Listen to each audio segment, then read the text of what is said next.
This is the Cobra B.A.T, released in 2004. Like most figures released during this time, he was almost 12 inches, measuring about 11.5.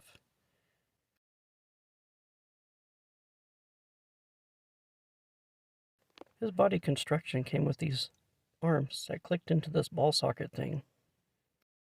And you can exchange them for a gun arm and a chainsaw arm, which I think is pretty cool. Although to think of an android chasing after you with a chainsaw kind of gives you that Leatherface vibes. It's kind of silly, but you could actually swap the arms either left or right.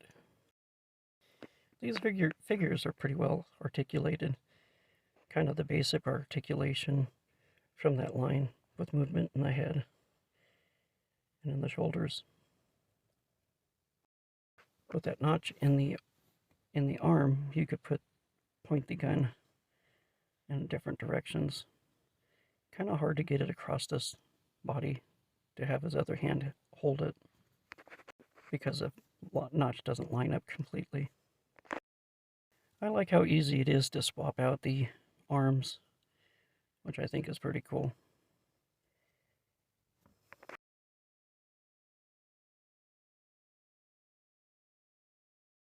One of the accessories that I didn't get when I traded this was the grenade launcher, which can be attached to the gun.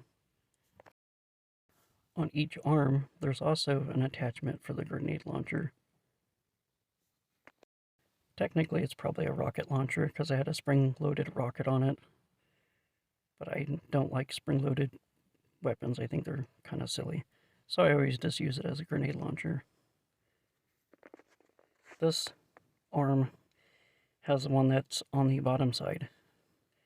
So get that Terminator vibe. His boots are kind of interesting. I kind of wonder if this was from another figure that had some sort of attachment. But he's pretty cool. He also came with a pair of pants that I didn't get. That's alright. I kind of wish that I was able to get more of these. It'd be nice to have an army of them. I think that'd be pretty cool. These figures you could swap out the head if you want, because they're just like any other G.I. Joe. I'm kind of bummed that they didn't have a backpack or an accessory pack for him to carry his weapons. I think that would have made a nice addition. It almost looked like something could have attached there. I think in the original one he had a spot on his belt that attaches his items to. Well, thanks for checking it out. Hope you enjoy this. If you like this video, remember to click that like button. If you're not subscribed, please consider subscribing. Thanks for watching, and until next time, don't forget to click, inspire, and create.